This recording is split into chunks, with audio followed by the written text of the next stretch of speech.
दोस्तों, आज की ये कहानी एक ऐसे बदनसीब बेटे की है जिसने अपनी बीवी की झूठी मोहब्बत में पड़कर उस जन्नत को थप्पड़ मार दिया जिसके कदमों में अल्लाह ने कामयाबी रखी है। आज की ये कहानी हर उस औलाद के लिए सबक है जो बीवी की बातों में आकर माँ के प्यार को भूल जाते हैं। यकीन मानिए, इस कहानी का अंत आपकी आंखों में आंसू और दिल में एक ऐसा डर छोड़ जाएगा जो आपने पहले कभी महसूस नहीं किया होगा। कहानी शुरू होने से पहले अगर आप चैनल पर नए हैं तो चैनल को सब्सक्राइब कर दें और बेल नोटिफिकेशन को ऑन कर दें ताकि आने वाली हर कहानी आप तक सीधे पहुंच सके। पुराने लखनऊ की एक तंग गली के एक छोटे से मकान में सलमा बेगम अपने इकलौते बेटे रेहान के साथ रहती थीं। रेहान के अब्बू के इंतकाल के बाद सलमा बेगम ने सिलाई कढ़ाई करके और अपनी भूख मार कर रेहान को पाला था। रेहान अक्सर अम्मी के हाथ चूम कर कहता, अम्मी आप मेरे लिए खुदा का दिया हुआ तोहफा हो, मैं बड़ा होकर आपको मखमल के बिस्तर पर सुलाऊंगा। सलमा बेगम बस मुस्कुराती और उसकी कामयाबी की दुआ मांगती। रेहान की मेहनत रंग लाई और वह एक बड़ा अफसर बन गया।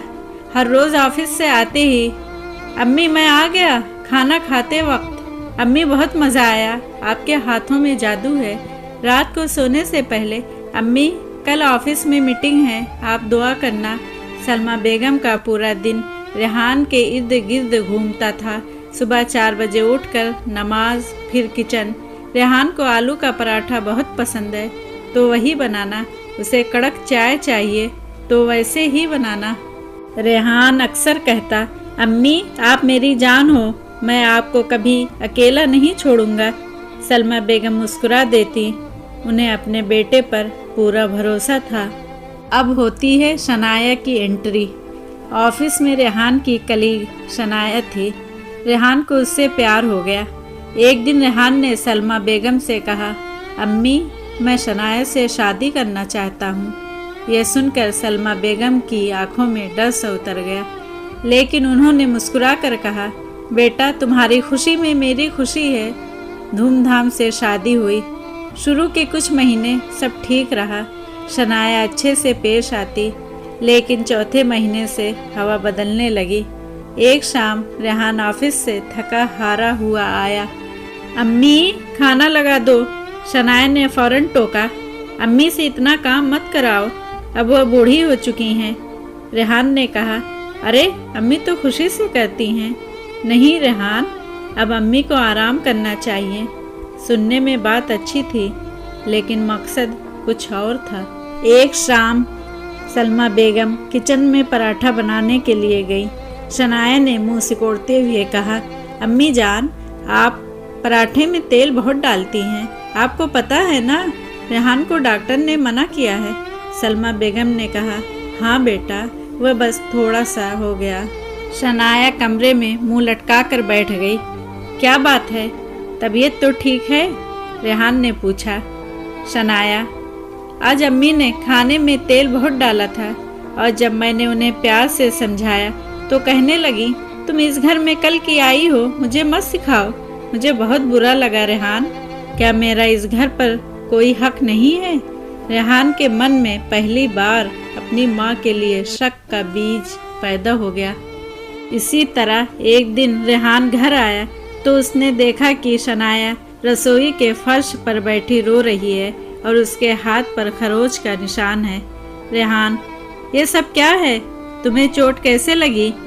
शनाया सिसकते हुए, नहीं रेहान, अम्मी को कुछ मत कहना, वह बस गुस्से में थी कि मैंने उन्हें किचन में काम करने से क्यों रोका। उन्होंने मुझे धक्का दे दिया, मैं गिर गई। लेकिन वो तुम्हारी माँ हैं, मैं सह लूँगी। बस दुख इस बात का है कि मैंने उन्हें अपनी माँ समझा और उन्होंने मुझे नौकरानी से भी बदतर समझा। रेहान गुस्से में अम्मी के कमरे में गया और चिल्लाया, अम्मी घर में चैन से रहने दीजिए, क्यों शनाया को तंग करती रहती हैं? अम्मी सन्न रह गईं, क्योंकि उन्होंने तो उसे कुछ कहा ही नहीं था। शनाया अब अम्मी की इबादत को भी निशाना बनाने लगी थी। वह रेहान से फुसफुसाती, देखो रेहान, सारा दिन तस्बीह पढ़ती हैं, पर दिल में मेरे लिए सिर्फ जहर है। कल अपनी सहेली से फ़ोन पर कह रही थी कि देखना, एक दिन इस लड़की को घर से निकाल कर ही दम लूँगी। मुझे तो डर लगता है कि कहीं यह मेरे खाने में कुछ मिला ना दे। रेहान अब अम्मी के पास बैठना छोड़ देता है। अम्मी जब दुआ के लिए हाथ उठाती तो रेहान कहता, अम्मी दिखावे की इबादत से कुछ नहीं होता। हर लफ्ज़ सलमा बेगम के दिल में खंजर बनकर उतरता रहा, लेकिन वह कभी कुछ नहीं कहती। एक दिन सलमा बेगम बीमार पड़ गई, बुखार, बदन दर्द। रेहान ऑफिस गया, शनाया भी ऑफिस गई। रेहान ने ऑफिस जाते हुए कहा, अम्मी जान, मेड है ना, वह आपको दवा दे देगी, हम शाम को आते हैं। पूरा दिन सलमा बेगम अकेली पड़ी रही। मेड आई, झट से काम किया और चली गई। शाम को रेहान आया, लेकिन उसे याद ही नहीं रहा कि अम्मी बीमार हैं।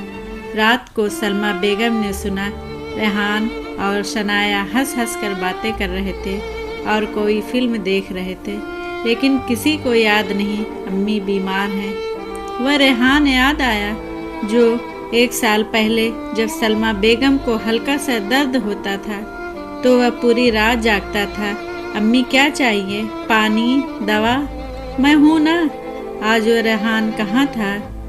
फिर एक दिन वह बदनसीब शाम आई जिस दिन रेहान के बॉस और शनाया के घर वाले दावत पर आ रहे थे।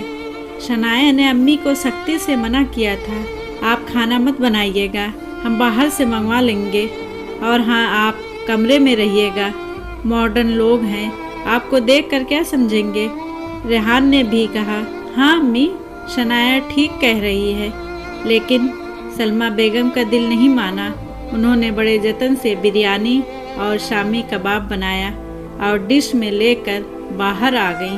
शनाया ने मौका देखकर अपना पैर रास्ते में अड़ा दिया। अम्मी लड़खड़ा कर गिर पड़ी। सारा खाना मेहमानों के कपड़ों पर गिर गया और कांच बिखर गया। शनाया चिल्लाते हुए, अल्लाह, जानबूझकर किया ना आपने, ताकि रेहान की बेइज्जती हो। आपको हमारी खुशी बर्दाश्त नहीं होती ना। अम्मी कांपते हुए, नहीं बेटा, मेरा पैर फिसल गया था। रेहान बेटा, यकीन मान। रेहान गुस्से से पागल हो चुका था। उसने मेहमानों के जाने के बाद अम्मी के चेहरे पर एक जोरदार थप्पड़ मार दिया। पूरे घर में मौत जैसा सन्नाटा छा गया। अम्मी ने सिर्फ रेहान की आंखों में देखा। उन आंखों में वह बेटा मर चुका था जिसे उन्होंने खून पसीने से पाला था। लेकिन शनाया की आंखों में कोई पछतावा नहीं था, बल्कि एक अजीब सा सुकून था। उन्होंने कुछ नहीं कहा। वह अपने कमरे में चली गईं। रेहान को लगा कि सब नॉर्मल है। एक माँ रात भर अंधेरे में बैठी रही।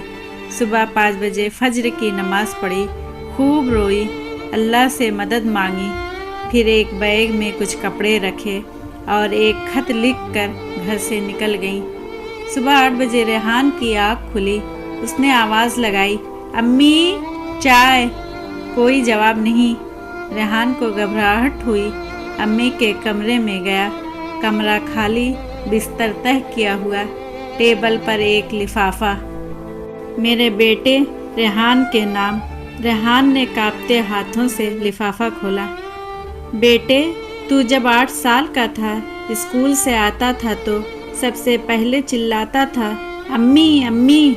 जब 25 साल का हुआ, नौकरी लगी तो पहली तनख्वाह से तूने मेरे लिए दुपट्टा खरीदा था।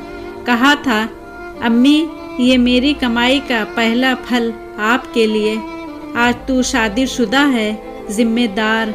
लेकिन वह रेहान कहाँ है जो अम्मी अम्मी करता था, जिस चेहरे से चूम कर मैं तेरी बलाएं लेती थी। आज तूने उसी पर हाथ उठा दिया। तेरी बीवी को नहीं पता कि एक सास भी इंसान होती है, उसके दिल भी होते हैं। और तू तो मेरा बेटा है।